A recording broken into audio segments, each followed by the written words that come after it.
Hello दोस्तों, स्वागत है आपका एक बार फिर से रिएक्ट नेटिव के इस ट्यूटोरियल सीरीज के अंदर। और आज के इस सेशन में हम देखने वाले हैं कि रिएक्ट नेटिव के अंदर यूज स्टेट क्या होता है, किस तरीके से वर्क करता है। तो चलिए सबसे पहले मैं आ जाता हूँ मेरे कोड के अंदर और हम क्या करने वाले हैं, हम आज एक मिनी काउंटर एप्लीकेशन बनाने वाले हैं ना। सबसे पहले यूज स्टेट क्या है उसके बारे में बेसिक इंट्रोडक्शन ले लेते हैं। तो देखिए, जैसे कि हमने यहाँ पे कुछ चीजें बनाई थी, जैसे कि मेरा index.tsx है। अब यहाँ पे मैंने हेलो वर्ल्ड कुछ लिख के रखा हुआ है, लेकिन मुझे क्या करना है, ये जो टैक्स है ना वो डायनेमिक चाहिए। और मुझे ये टैक्स ऐसे चाहिए कि कहीं पे भी मैं क्लिक करूँ तो वो टैक्स चेंज होने जाने चाहिए या फिर कुछ और चीज के ऊपर वर्कआउट होना चाहिए। ऐसी कुछ चीजें मुझे यहाँ पे करनी है। तो वो किससे हो सकता है? वो हो सकता है मेरा यूज स्टेट के यूज से। यूज स्टेट एक्चुअली होता क्या है?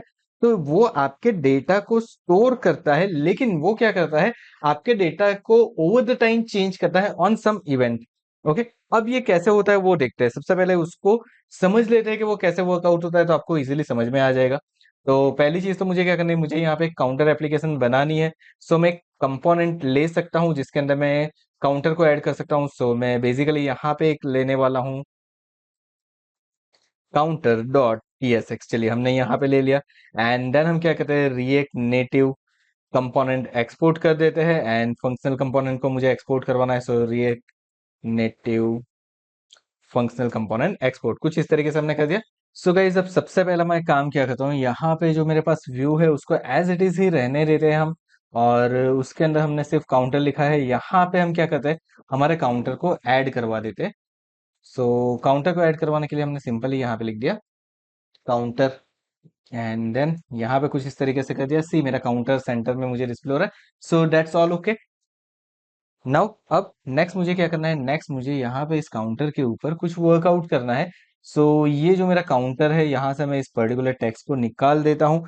एंड निकालने के बाद मैं क्या करता हूँ, यहाँ पे कुछ टैक्स हम दे देते हैं। That is going to be better. Like सबसे पहले मुझे क्या करना है, मुझे यहाँ पे लिखना है टैक्स। सो जो हमने लिखा था वही रखते हैं। एंड साथ में मैं यहाँ पे क्या करता हूँ, यहाँ पे एक स्टाइल अप्लाई कर देता हूँ। Style is equal to curly bracket, and curly bracket के अंदर हम क्या कर देते हैं, हमारी स्टाइलिंग यानी कि global styles dot container, sorry यहाँ पे हम दे देते हैं हेडिंग। एंड यहाँ पे हम लिख देते हैं काउंटर, या फिर मैं लिख देता हूँ काउंट कॉलन करके। मुझे क्या करना है, मुझे एक वैल्यू सेट करवानी है ना। ये वैल्यू कोई भी हो सकती है, तो मैं यहाँ पे एक वेरिएबल पास कराऊंगा, लेकिन वो वेरिएबल अब मुझे डिक्लेयर करना पड़ेगा। तो उसके लिए हम क्या करेंगे, यहाँ पे लिखेंगे कॉन्स्ट। कॉन्स्ट लिखने के बाद मुझे क्या लिखना है, मुझे यहाँ पे सिंपली लिख देना है काउंट, कॉमा करके मैं लिखूंगा सेट काउंट। अब सेट काउंट लिखने से क्या होगा, तो इसकी वैल्यू जब भी मुझे चेंज करवानी है तो मैं सेट काउंट के थ्रू करवा सकता हूँ। एंड यहाँ पे आपको लिखना है यूज स्टेट। चलिए मैंने यूज स्टेट लिख दिया। अब ये कहाँ से इंपोर्ट होगा, तो ये रिएक्ट से इंपोर्ट होगा। एंड इसकी डिफॉल्ट वैल्यू मैं क्या कर देता हूँ, 0 कर देता हूँ। एंड मैंने इसको कर दिया सेव। सेव करने के बाद देखिए मुझे कुछ इस तरीके से डिस्प्ले हो रहा है। So that is good, properly मुझे डिस्प्ले भी हो रही है सारी चीजें। ना मैं क्या करता हूँ, यहाँ पे अब एक ले लेता हूँ बटन। सो बटन ऑब्वियस चीज है कि मुझे रिएक्ट नेटिव के अंदर से इंपोर्ट करवाना पड़ेगा। एंड बटन के ऊपर टाइटल दे देता हूँ, लाइक इंक्रीज हमने लिख दिया। एंड देन हम क्या कर देते हैं, इसको कर देते हैं एंड सेव करते हैं हम। तो यहाँ पे हमें एक बटन डिस्प्ले हो जाएगा। नाउ सेम वे मुझे दो और बटन चाहिए।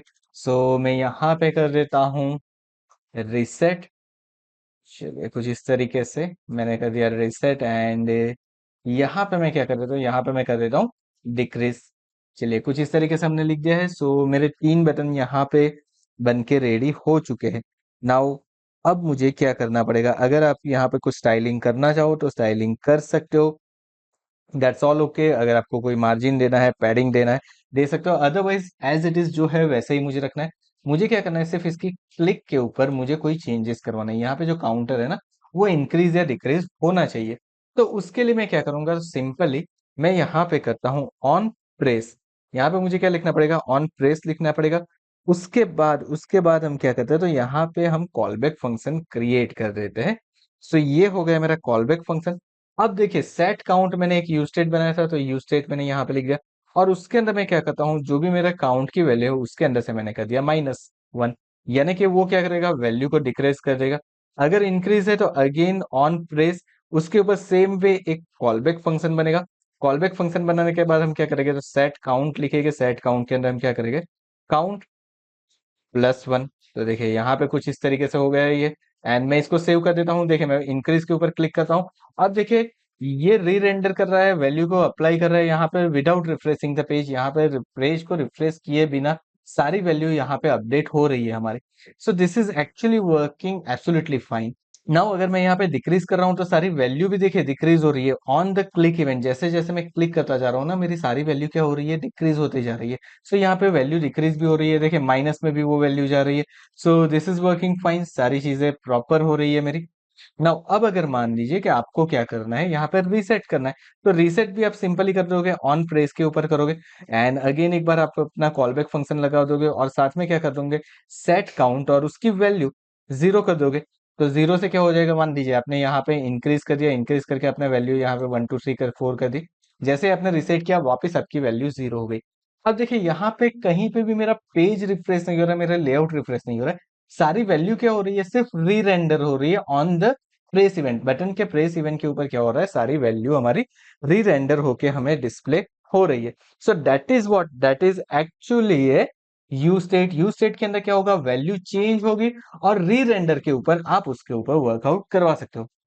सो नाउ आई होप आपको पता चल गया होगा कि यहाँ पे किस तरीके से यू स्टेट वर्क करता है, यू स्टेट के अंदर सारी वैल्यू वर्क करती है। So thank you so much for watching this video. अगर आज का ये रिएक्ट नेटिव का हमारा वीडियो पसंद आया तो वीडियो को लाइक करके चैनल को सब्सक्राइब करना मत भूलिएगा। साथ में नोटिफिकेशन बेल आइकन के ऊपर भी क्लिक कर दीजिए ताकि रिएक्ट नेटिव के आगे आने वाले वीडियो की नोटिफिकेशन आपको मिलती रहे। Thank you so much once again for watching this video. मिलते हैं हमारे रिएक्ट नेटिव के नेक्स्ट वीडियो के अंदर।